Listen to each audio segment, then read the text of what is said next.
श्रीराम राम रघुनन्दन राम राम, श्रीराम राम भरताग्रज राम राम, श्रीराम राम रणकर्कश राम राम, श्रीराम राम शरणं भव राम राम, श्रीरामचन्द्र चरणौ मनसा स्मरामि, श्रीरामचन्द्र चरणौ वचसा गृह्णामि, श्रीरामचन्द्र चरणौ शिरसा नमामि, श्रीरामचन्द्र चरणौ शरणं प्रपद्ये।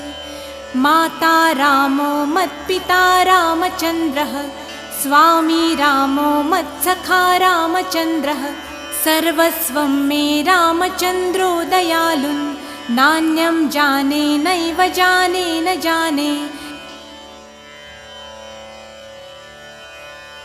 दक्षिणे लक्ष्मणो यस्य, वामे तु जनकात्मजा, पुरतो